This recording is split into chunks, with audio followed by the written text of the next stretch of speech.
What's up, Jaycationers? I'm JJ Manicus, host of Jaycation, and I'm here with Jamie Banks, and she is also a fellow travel vlogger that we met at VidCon 3 months ago. This is Jamie, our new friend. Hello. Right here. Nice she to watches meet you. Jaycation. Hi guys, happy to be here. We're here today having a Q&A, sitting down at this beautiful park here in San Diego. And we're going to talk to you guys today about travel vlogging and give you guys some info about travel vlogging if you want to start a YouTube channel or if you already have one. Let's do it. So today we're going to talk about vlogging while traveling and how we get our information together and like how we get shots and how to also enjoy your vacation while you're traveling while also doing travel vlogs if you guys are aspiring travel vlogs out there. What has your experiences been with traveling and vlogging? I definitely think it's a great experience to be able to travel and vlog, but I always try and make sure that I'm actually enjoying the moment rather than just making it so much about the video and so much about the photos, because I feel like if you focus too much on that, then it's taking away from the experience. Do you feel like that's true too? Yeah, I mean, like when you get your final video done for, like, let's say for Budapest, for me when I went to Budapest, you're only getting 10 minutes of footage on camera or on your video. So like for me, like I think 10 minutes, I don't need to be filming all day. I can film here and there because I want my video to be as good as possible for you, the viewers. You know, I'll put it down and enjoy. If you are traveling with friends and family, how do you balance that and also not annoy them? You just gotta be really respectful to your friends and family. Some people don't want to be on camera. My brother's back! Some people don't mind. Money! So like once you get a feel for that, you keep people out of frame or you keep them in frame. It's also good to have like guys like my dad. What's up? He just had They lost my luggage! back, buddy! Took me 2 days to get here. My dad loves being on my vlog, so like I love showing him and seeing his reactions to other places. One of the most important parts of that is just ask them before you start shooting. Like if they want to be in the frame, then just adjust it. So yeah, we're really respectful of that. I lost my privileges. Yeah, Justin's not allowed to be on my vlog anymore. Next thing is like B-roll. Like when you're filming B-roll, how do you go about your B-roll? I actually film on my iPhone still, but I want to get a new camera soon. But I just put it up on a tripod, or I have a little cheap stabilizer and I'll hold it, and I just try and see what's a cool shot. I like doing the time lapse. Time-lapses, yeah. I like that. I think that definitely adds some flair to the video. What about you? I'm actually starting to get really into hyperlapses. There's a hyperlapse app that you guys can get and just practice with it, but that's what I've been starting to use for my B-roll, and it just looks really cool. A movement-based time lapse basically, but I also like doing the regular time lapse, so I'm only like patient enough to do like 1 to 5 minute time lapses. Yeah. So you won't see me doing the Casey Neistat like whole sunset, you know. How about you? Are you like patient with your time lapses? I'm patient. Since I film on my phone, I don't have that much room, so I'm always kind of trying to be conscious of how much space I have. Like before every trip, I try and clear as much space on my phone as I can. But it's so hard to be organized with your footage. Have you noticed that, like, especially on your computer too? It's a little hard to get it together, but like that's stuff you worry about when you're not traveling. Yeah. So like when you get home and you have like all this time on your hands, like that's when you like separate all your footage and you kind of keep like a little memory bank of what stuff you filmed and what you didn't film. I noticed that the viewers, you guys like to watch a lot of my food videos, so I'm gonna make more of an effort to show you guys my food videos. What equipment do you use? I use quite a bit. I use the G7X mainly. The G7X is just so portable and it flips up. Mine is broken, but it works. The screen's broken, but it works. And then I use this Canon T6i that we're shooting on right now with a Rode Mic Go. It's a pretty basic camera. I'd like to have a Canon 70D eventually, 80D. Someday. I need to make some money, so check out my Patreon channel. Also use a GoPro for more water activities and just when I know like there's gonna be some action going on. I have a drone. I have a Phantom 3 4K. Looking to sell it at the moment and get the Mavic because the Mavic is just so much more portable for us travelers. So an update. I got the Mavic. I was able to sell my Phantom 3 for like 550 bucks, which is only like $100 less than I bought it for. And I got this guy. Yes, haven't flown it much yet though. Still scared. I want to get a drone, but first you gotta get the finances in order. But I don't know how you, one, fly it without crashing, and two, how do you figure out the regulations for the drone? Well, it's a little different here in America. When I got home back in June, I found out that there's licensings that you have to get now to fly it. But if you're like in a park and in a private area, like I'm sure you'll be fine. You just gotta make sure there's no people and you're flying it safely. Watch out for like phone lines and whatnot up top. Practice makes perfect. Just be careful. Like you guys know I'm real nervous when I fly my drone. That was weird. What just happened? It's like somebody almost like took control of it and just started bolting off. They're trying to hijack your... Yeah. Like that's scary, dude. And I've also noticed that drone footage, it gives you something really aesthetically pleasing, but it doesn't necessarily give you the views. I mean, it's a great thing to have, but like, it's just so huge in my backpack that I'd rather have the Mavic. Someday. Someday, yeah. I also use my iPhone 6 Plus when I'm on the go. Like, let's say I'm working out and I don't have a camera on me, and I see something that's worth vlogging about, then I'll take my camera out and start vlogging on that. So it's just a mix of everything. Always have a camera because there's always going to be a time where you want to just capture it, whether it's on your phone or not. I've liked using the iPhone up until this point because it's really convenient. The quality is actually good. You can shoot up to HD, and also you can be kind of discreet with it, which I like because sometimes I'm filming people I don't really want to ask, and it's just easier. And then also traveling, it's less stuff to carry. I don't have to be as careful about it getting stolen. So there are definitely benefits to it, but I am ready to go to the next level soon. You don't really need to have like the best equipment. You just really need to show your viewers like what they want to see. They want to see you traveling the world and showing them places, and like you don't really need to have the best equipment all the time. Start with what you have and then go from there. It's about telling a story. That's really all it's about when it's all said and done. When you're preparing for your trip, what do you do? Filming wise, like any other YouTuber, I will go on YouTube and look at other travel videos and see like what's really cool to see in these cities, and you don't necessarily copy it, but you get kind of an inspiration, and you kind of get like a vision of where you want to do your own video in that particular city.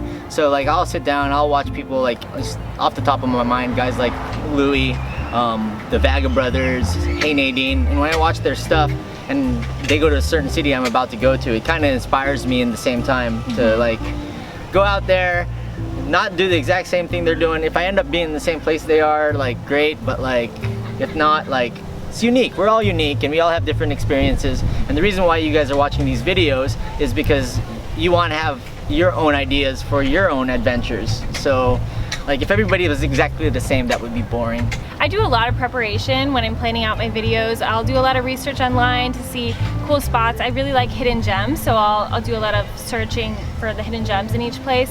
And then I'll do an itinerary with the places that I want to go to. I always do a customized map too, because I want to make sure all the locations are close enough to each other that I can go to all of them. And get there, yeah. Yeah, because sometimes I only have a day to shoot and I can't go all around the city and get all those spots. So I kind of think proximity wise too, to see how much I can actually film. And then I always built in time for just lollygagging, just strolling around, because you know that things are going to go wrong, and you also are just going to want to do spontaneous stuff along the way too. Sometimes you meet some friends while traveling and you want to sit down and have a beer. Just want to be spontaneous every now and then. When you come up with information in certain cities, watch a few of your videos. So like, for example, like you went to Vegas, right? And you were doing hidden gems in Vegas. How do you prepare for this? Do you have like your notebook? Like when you're on the road, what do you do? I have a folder with a customized map that I made, the schedule, the itinerary, and I have a script, but not so much what I'm actually going to say, but just more like bullet points of what I want to talk about, just so that it's easier. And I really have it planned down to like the minute or hour, but I know that that's not necessary. It's just how I like to do it. But I just feel like being more organized and knowing where I'm in a park and how I'm gonna get on the bus or whatever makes it so much easier when I'm there, just because I want to shoot so many things and I don't have a lot of time always. She comes prepared when she goes to these certain landmarks in certain places, and she'll know what to say when she's in front of the camera. Like for me, like sometimes I do a bad job with that. I feel like it's a balance though, because I kind of want to be more spontaneous too, and I feel like sometimes I plan these videos and it takes so much time that I wish I could just go and say, okay, well I'm just gonna explore and see what happens. So I think I want to do more of that too, but I think it's a balance. I like learning as I go along. Like if I go to Budapest and I learn about a certain place, like Parliament or something like that, and I learn a certain fun fact, then I'll relay it onto the vlog, and that's kind of the way I process things. And sometimes I'm wrong, guys, sorry about that, but like, you know, when I'm out having fun and doing these travel videos, you know, that's exactly what it is. I'm out having fun. So I try to correct it during editing, and you guys can see that. I try to put some text and correct facts and whatnot. When you're traveling, how do you find the safer neighborhoods when you're exploring? Because sometimes I'll find a really cool spot that I want to go to, and then it'll be in a sketchy neighborhood. Well, when I did the research, first of all, when you're staying in that city, you want to stay somewhere safe. That's my #1 thing. Like, I want to stay somewhere nice and comfortable and safe. So I mainly stay in hostels when I'm traveling by myself. So let's take Budapest, since we're like on the Budapest train right now, for example. I'll go on Hostel World, and like nothing below a 9, I will not book. Like, really? From 9 to 10, I will. That's all I will go for. Wow, on Hostel World.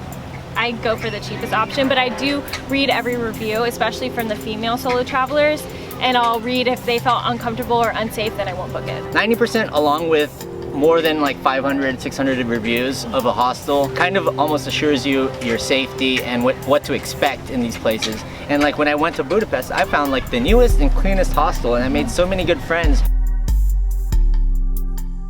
So this is the kitchen space right now. That's Nastasia, Yannick. Guys, check out the stairs. It looks like old school, but then when you go inside the hostel, it's totally modern.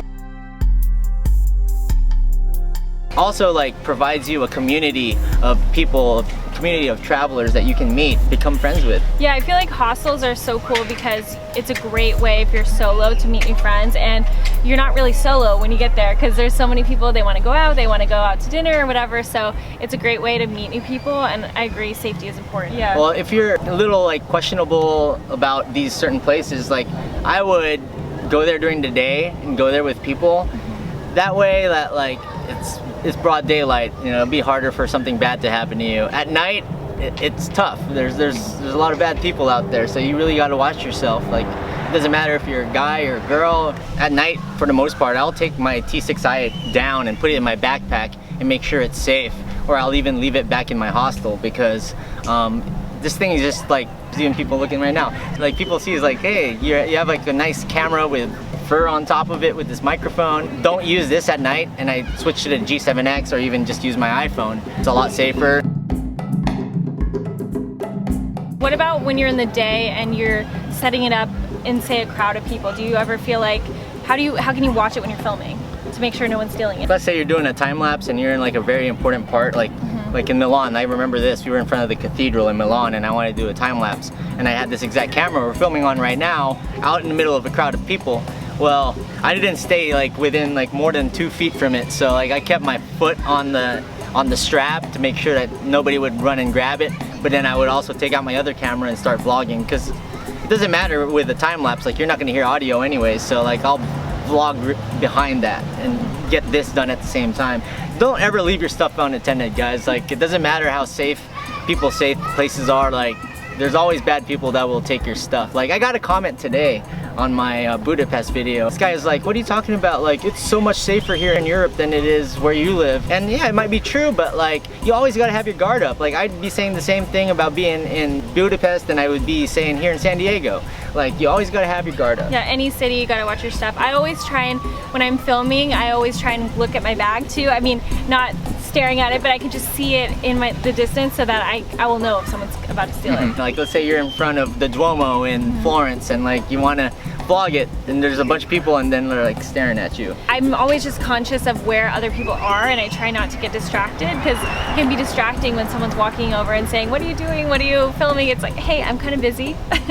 So I try and just block them out as best I can. I try to incorporate them into the video and like include them, and then if they want to, that's a good move. I should try that. Like, hey, what's up? Hi, how you doing? Like, we're all here having a positive, good time, and I want to purvey that to you, the audience, because that's exactly what I'm trying to have in real life. So like, when somebody wants to wave behind my camera and I notice them, I'll turn around and say hi, and if they want to talk, they can talk. That works. Want to get in? Hi.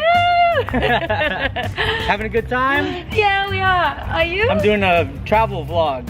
Oh yeah? Oh God, I'm on a vlog now. I have a suggestion for you and for people that are using their iPhones. If you guys want to just use your iPhones and continue using it, I suggest you get an Oyo clip, which kind of has makes your screen wider. Oh. Now, the quality is not as good. The picture quality is not as good. You get a wider blogging perspective. This is with the Oyo clip and the VidMic Go connected, and this is without. Big difference. It just gives you much more vision for having such a small camera. Are those the little clip-ons that you put on the phone? Those little clip-ons that you put on the lenses, and they're really cool. And you can get it for like 60 to 80 bucks. It's really not that. I mean, I got a couple lenses for my iPhone that were like $3. They're not great quality, but there's a fisheye one, and I haven't really used it because it just doesn't look great. But there are a lot of budget stuff too. You can totally get those widescreen ones, which is like. This is a widescreen lens, guys. This is a 10 by 18 millimeter, and you can also do that with your iPhone. I know people try to do videos on their iPhone. They're like, "Whoa, I'm so close." That would cure the whole problem. Yeah, I use, as far as the closeness, I also can use my selfie stick, so that I feel really stupid with the selfie stick, and so many people stare, but I'm like, you know what, whatever, it's working, and so that helps with the closeness issue, or I'll just hold it out as far as I can. And I use my Joby Gorilla Pod, so that's the same thing as having a selfie stick. When it comes to sound and audio, I know you were mentioning that your audio is kind of messed up right now with your phone. I suggest there's actually a camera microphone made by Rode. It's like 60 bucks. That really improves the quality of your audio. You guys could actually comment below and ask us questions, and we'll be happy to reply to you as soon as we get the chance to. I know we're real busy, but we always try to reply to our viewers. We'd love to. I check my comments probably every other day or so. Yeah, so. Same here. And yeah, whether it's on her video or on my video, like, just let us know. So when you're traveling, do you upload and post while you're in the location, or do you wait after? I've done a mix of it. When I was in Madrid, I actually did the whole videotaping and editing at night, and it worked out great, but I didn't feel like I was having as much fun and like living in the moment there. So like, honestly guys, like 80–90% of my stuff, I'll videotape it and then a few weeks later put it out there and edit it, because then that way I can get you guys a better quality product and also like learn more information that I can actually possibly cut into the video. I feel like I don't want to spend so much time filming and editing while I'm there that it takes away half the day. So, I mean, it takes me several hours to edit each video, so I'd rather just enjoy the moment when I'm there, film as much as I possibly can, and then when I get home, upload and edit. You got to do it with how it suits your schedule and it suits your lifestyle. And like, I know you guys need to like grind, and we both know we need to grind to make our channels grow and progress, and that's what we're gonna do, but we have to do it like in a healthy and a fun way. Happy, fun way, because like why would we be doing this if we're not having fun? So yeah, I feel like this whole journey, I do want to grow a lot on YouTube, but I have to remember to be myself, and be myself sounds so cheesy, but I have to remember to have fun. I guess we'll go with final questions. Sure. How do you organize and back up your footage when you get home from traveling? I actually try to upload my footage after every day, even while I'm on the road on my laptop, just so that I have it already. And then I just won't delete my memory stick, so that I know that I have 2 copies. One fails, I still have the other. And then once I edit that video, that particular video, I'll delete my memory stick. And then I'll always keep on my external hard drive the stock footage. If that stock footage were to get lost, at least I have already cut the video. I have an external hard drive that I move the footage to, and then I also, when I remember, I back that up again, so I have 2 different hard drives, but I needed to get better about organizing it, because sometimes I forget to delete the old stuff, and it just takes up so much space on my computer, and I gotta figure all that out. Yeah, I've fallen into problems like that, and I use the Lacy Thunderbolt, and I have 4 terabytes on that.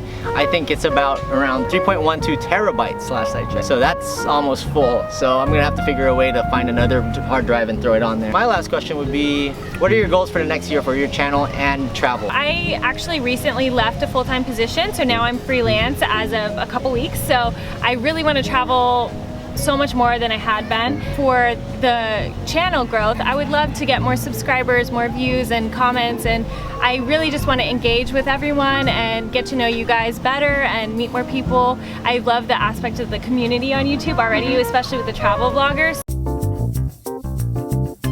Alright guys, so that'll do it for the Q&A with Jamie. Thanks for visiting San Diego. It's been so fun. Thanks for having me. And everybody, all you Jaycationers, please subscribe to her. I'll have her channel linked below. Thank you. And yeah, we'll see her around. Maybe we'll like even collab and do like a travel video one of these days. Next time I'm in Barcelona or if you're in San Francisco. Yes, let's do it. See you guys.